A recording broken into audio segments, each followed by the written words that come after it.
Given the Shabbos, this week is Pashas Tazriya. Really, we should continue from what we spoke about last week. We're in the middle of taking a deep dive into what we spoke at length, that the whole Gula from Mitzrayim happened because the schos of the Noshin Tzedkanius, that was showing Tahart המשפחה, there was no pritzis, but I just want to give over things that are clear, a lot of different additions to it. Bez Hashem, the coming weeks we continue. This week we're just going to keep short. It says in this week's Pashas Tazriya, Dabel b'nei Yisrael lo'imoy, speak to the Jewish kids, say, Isha ki Tazriya, a wife, when she gets pregnant, Behold the Zachar, she gives birth to a boy, V'tomashiv es yomim, she's tamei 7 days. Ki made nidas devoiset, just like the days of when she's in nida, she's tamei 7 days. In the 8th day, Yibol b'sar elosei, she'll be b'mala the baby boy in the 8th day.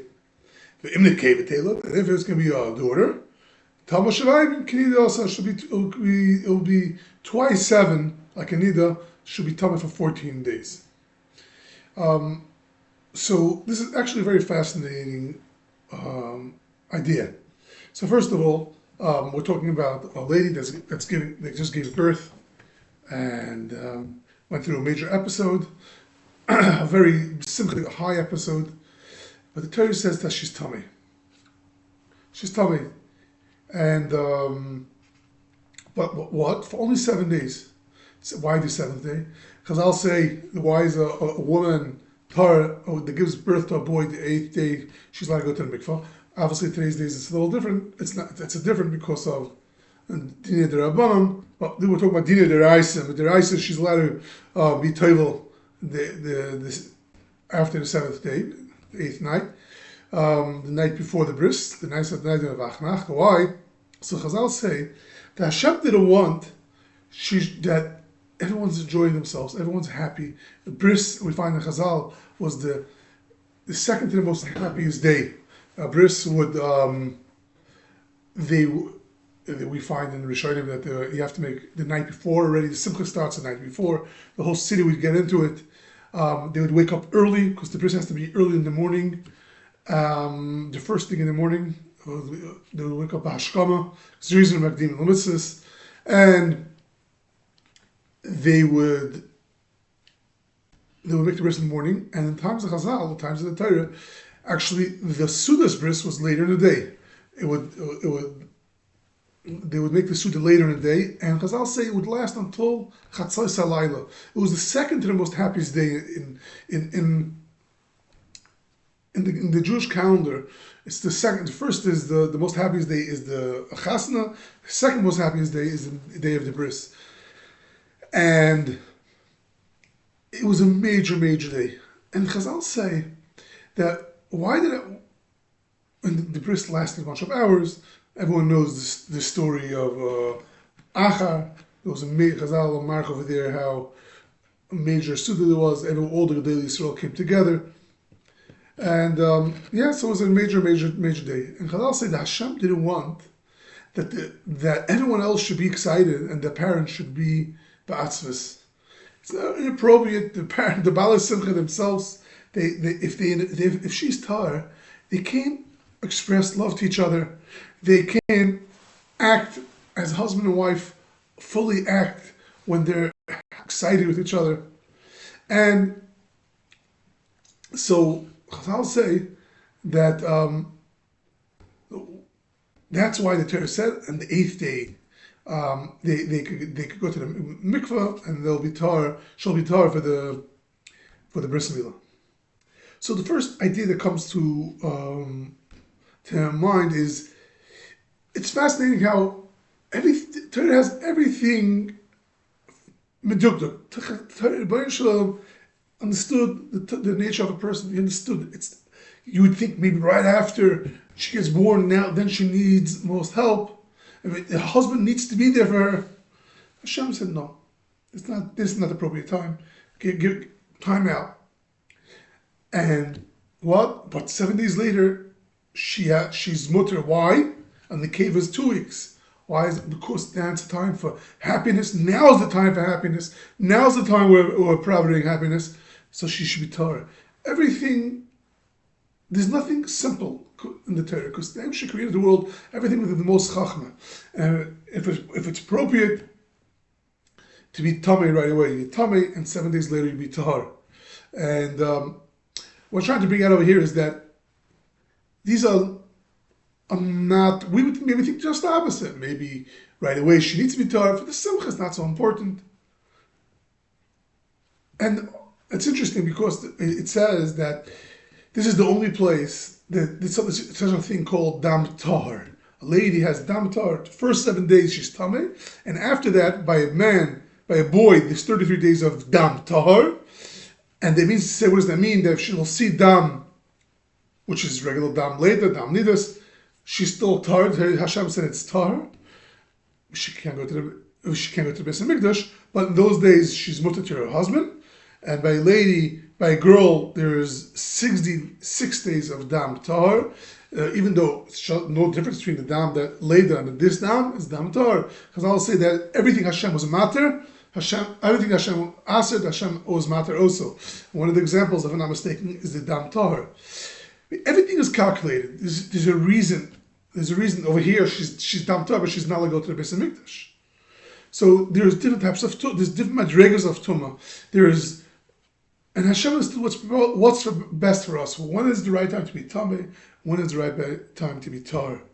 And a woman right after she gives birth, she after all those months of pregnancy, which usually she didn't see dam, now she becomes tameh for that in between period to the differential between pregnancy and birth. And when the time comes, she could after 7 days by a boy she could be tahar, come tahar. So that's the one point, how everything we see from here, that everything is calculated. Everything is calculated.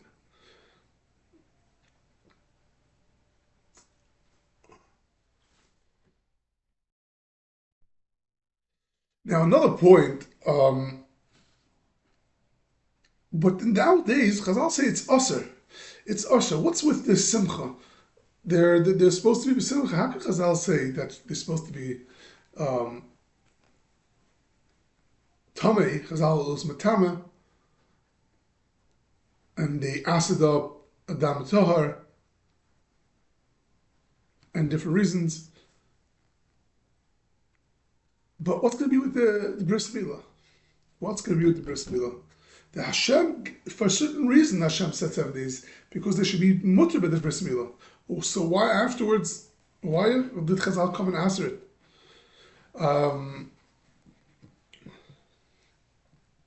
So you could say, so there's drush 7 days, the 8th day. The reason, that's the reason why the Torah said that she's tar after 7 days. It's not really halachically. I'm not going to get into it. We're going with this reason. The Gemara says that 7 days is only 7 days because 8th day is bris milah and everyone has to be b'simcha. So what happened? Why did Chazal come and answer it? And the reason is because we find another Chazal. Chazal says, Kol mitzvah shekibla alayim b'simcha, adayin oisem b'simcha. Every mitzvah that Yidden were makabel, that mitzvah b'simcha, they're still doing it b'simcha. And the Goyin tells us, what does it mean, adayin oisem b'simcha? Like, what's the chiddush? Of course, adayin oisem b'simcha. Why not? Adayin is mashma. There's a specific reason not to. And he says this point. He says that I would think they wouldn't be adayin b'simcha because now they don't go to the mikvah. They're not tar. So maybe they're not going to be happy. But the power of being makabel mitzvah b'simcha is that even in the times when it's harder, you still have that simcha. Because if you started something off b'simcha, when you makabel a mitzvah or anything it is, you take yourself under fully, and for a fresh start with simcha, that thing lasts. That thing has a lasting effect. And even now that the reasons don't apply, because the 7th day is not the Mila. We're not much to our wives after 7 days. Still doing it b'simcha, because once it was Mekabel b'simcha, it infused in us that even in the harder times we could still be b'simcha. And an interesting, so that's another idea. Again, everything is calculated. Chazal understood everything. So the nature of the person. Yes, in the beginning they had to be Tahar, but for so many years, Klal Yisrael was doing it b'simcha. Now it just keeps on going. It was given over to the children. So the children, it's our nature to do this b'simcha. Even if not everything works out. Okay, just gonna end off with this. Another point. It has to do with doing the mitzvah b'sirius nefesh. Chal Yisrael kabel mitzvah mila b'sirius nefesh. So I saw from the Panavich Rav Maisa, he says that the Yidden in the Second World War were Moisei Nefesh al Kiddush Hashem. He says, where did they get that koyach to be Moisei Nefesh?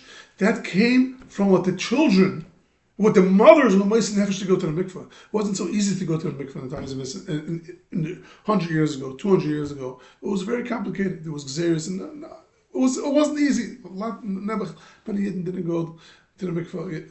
But they were Moisei Nefesh. And he says those that were Moisei Nefesh infused in their children a koyach, a kedusha, to go out kiddush Hashem, to give up their life for Hashem. So that's a little dimyan to kol mitzvah kibul alayim b'simcha, 9 days of b'simcha. We have our power when we do a mitzvah b'simcha. In later generations, when it's harder, they keep on doing it b'simcha. And we find it specifically by mikvah that when the Yidden were moisei nefesh for doing the mikvah, that generations later went al kiddush Hashem b'simcha.